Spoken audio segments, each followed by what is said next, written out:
Hello friends, स्वागत है आप सभी को मेरे यूट्यूब चैनल पे। तो आज की हमारी कहानी का नाम है विदाई के आंसू। भाविका ने जब आंखें खोली तो उसके बगल में एक गिफ्ट बॉक्स रखा था जिस पर लिखा था शादी की 25वीं वर्षगांठ की बधाई संगिनी। उस बॉक्स को खोले बिना ही भाविका अपने जीवन के 25 साल पीछे चली गई, जब उसने अपना MBA पूरा किया था और वह अपने सपनों की एक अलग ही दुनिया में रहती थी। भाविका को लव मैरिज करनी थी, उसे कभी अरेंज मैरिज करनी ही नहीं थी। इसका सबसे बड़ा कारण था परिवार। उसका मानना था कि अरेंज मैरिज में परिवार हमेशा दोनों के बीच में आ जाता है। इसलिए उसने और उसके दोस्तों ने तय किया था कि ढंग का लड़का मिलते ही हम सब लव मैरिज करेंगे। भाविका के सोच के हिसाब से कुछ नहीं हुआ। उसने कुछ लड़कों को डेट तो किया लेकिन बात नहीं बनी। आखिरकार माँ बाप का मान रखने के लिए ही सही उसे उनके मनपसंद लड़के से शादी करनी ही पड़ी। इस तरह से लव मैरिज करने वाली भाविका की अरेंज मैरिज हो गई।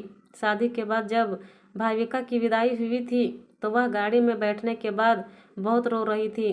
उसकी आंखों का काजल आंसुओं के साथ बह रहा था। तभी चेहरे के सामने एक सफ़ेद रुमाल आता है जो किसी और ने नहीं बल्कि उसके पति ने उसकी तरफ बढ़ाया था। रुमाल लेकर भाविका ने आंसू पोंछे। आंखों से बहा काजल उस सफ़ेद रुमाल पर लग गया था। सॉरी, मैंने आपकी रुमाल गंदी कर दी, मैं इसे धुल दूंगी, भाविका ने संजीव से कहा।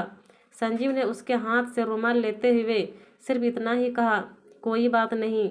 थोड़े ही देर में गाड़ी संजीव के घर पहुंच गई। भाविका को अब उनका ही सामना करना था जिनके कारण वह अरेंज मैरिज नहीं करना चाहती थी।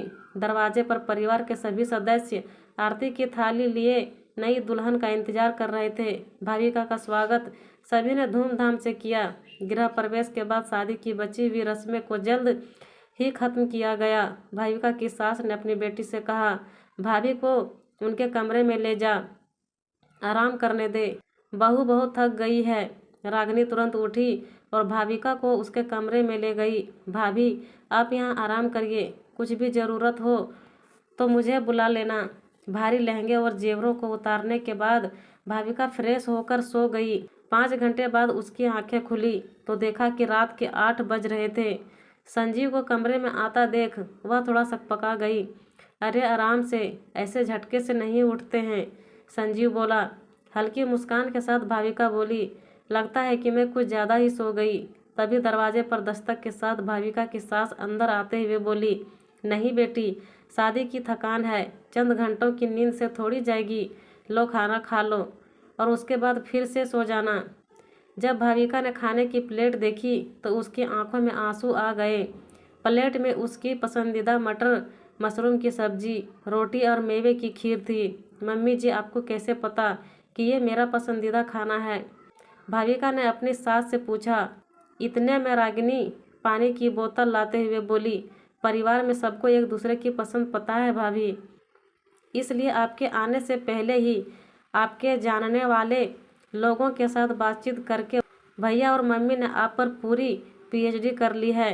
अब आपको कुछ बताने की ज़रूरत नहीं है, हमें सब पता है कि आपको क्या पसंद है और क्या नहीं। रागिनी की यह बातें सुनकर भाविका ने अपनी सास का हाथ चूम लिया। थैंक यू मम्मी, मुझे इस परिवार में अपना एक अलग दर्जा देने के लिए। उस दिन से भाविका के मन में परिवार को लेकर रहने वाला डर कहीं दूर चला गया। उसने परिवार को अपना माना और परिवार ने उसे अपनाया। इस तरह से हंसी खुशी रहते हुए भाविका और संजीव की शादी को आज 25 साल पूरे हो चुके थे। भाविका ने अपने अतीत से वर्तमान में आते हुए उस गिफ्ट बॉक्स को खोला तो देखा उसमें काजल लगा हुआ वही सफ़ेद रुमाल था जिससे भाविका ने अपने विदाई के आंसू पोंछे थे। साथ ही एक पत्र भी था जिसमें लिखा था, प्रिय अर्धांगिनी, तुम्हारे विदाई के आंसू मेरे लिए बहुत कीमती थे जिसे मैंने हमेशा संजो के रखा था। मुझे पता था कि तुम एक परिवार छोड़कर आ रही थी, इसलिए यहाँ पर हमने तुम्हारे लिए एक दूसरा परिवार तैयार कर रखा था। मेरे साथ अपना जीवन साझा करने के लिए शुक्रिया। शादी की वर्षगांठ पर बहुत सारा प्यार, तुम्हारा संजू।